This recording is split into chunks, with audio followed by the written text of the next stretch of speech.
Trump सरकार के एक और फैसले से भारत को तगड़ा झटका लगा है। अभी तक ट्रंप सिर्फ ये धमकी दे रहे थे कि फार्मा कंपनियों पर वो तगड़ा टैरिफ लगाएंगे।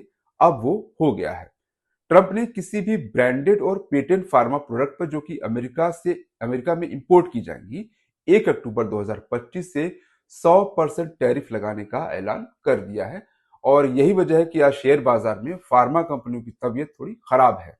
सिर्फ उन फार्मा कंपनियों को ही इस टैरिफ से छूट है जो कि अमेरिकी प्लांट से दवाओं की मैन्युफैक्चरिंग कर रही हैं या मैन्युफैक्चरिंग की तैयारी कर रही हैं, उनको भी छूट मिलेगी। जिनकी कंस्ट्रक्शन साइट पर काम चालू हो चुका है यानी ग्राउंड ब्रेकिंग भी हो गई है, तो वो छूट की हकदार होंगी। अब ये ब्रांडेड और पेटेंट दवाएं क्या होती हैं, जरा इसे भी समझ लेते हैं। पैरासीटामोल बुखार और पेन किलर है, जिसे अलग अलग कंपनियां जैसे क्रोसिन, कैलपॉल या डोलो के नाम से बेचती हैं। ये उनका ब्रांड नेम है। दवा एक ही है, उसमें कोई फर्क नहीं है क्योंकि उनके सॉल्ट एक हैं। अब पेटेंट वाली दवाएं क्या होती हैं? देखिए, जब कोई फार्मा कंपनी एक नई मेडिसिन खोजती है तो उसे बनाने और बेचने का पेटेंट यानी उसे कानूनी अधिकार मिल जाता है।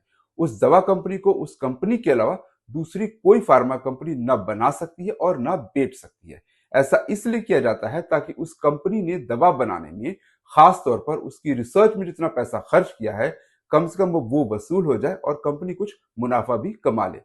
आमतौर पर किसी दवा का पेटेंट 20 साल के लिए होता है। जब ये समय खत्म हो जाता है तो दूसरी फार्मा कंपनियां भी उस दवा को बनाकर बेच सकती हैं।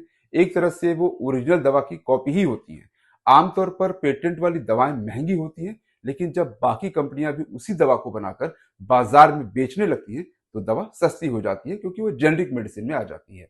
अब दवा कंपनियों की टेंशन सिर्फ ये नहीं है कि 100% टैरिफ लग गया है, बल्कि ये है कि ये तो बस शुरुआत है। क्योंकि सीएनबीसी के एक शो स्क्वैक बॉक्स में ट्रंप ने कहा था कि वो फार्मा कंपनियों पर धीरे धीरे टैरिफ लगाएंगे, उसके बाद 1 से 1.5 साल में बढ़ाकर 1.5 से 250% कर देंगे।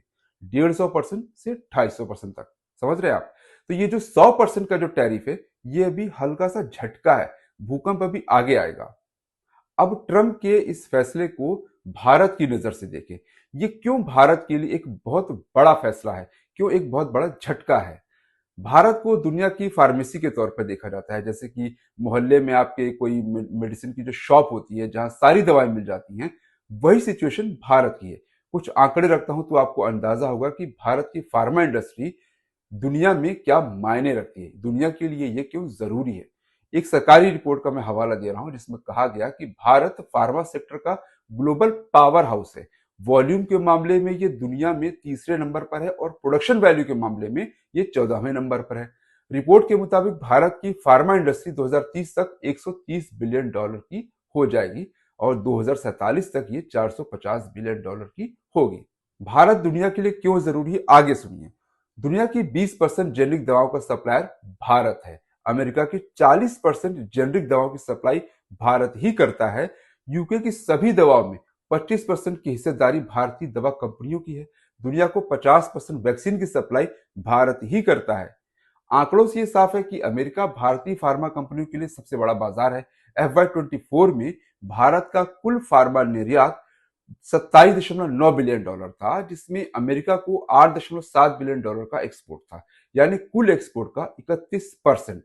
अब FY25 की पहली छमाही में ही अमेरिका को 3.7 बिलियन डॉलर का एक्सपोर्ट हो चुका है। देश की जो बड़ी फार्मा कंपनियां हैं जैसे कि doctor Reddy's, Aurobindo pharma, Zydus life sciences, Sun pharma, Gland pharma, इनकी तो कमाई ही अमेरिका से होती है। यानी इनके रेवेन्यू का जो 40 से 50% हिस्सा है वो अमेरिका से आता है। यानी आप 100 रुपए अगर कमा रहे हैं तो उसमें 50 रुपए आपका अमेरिका से आता है।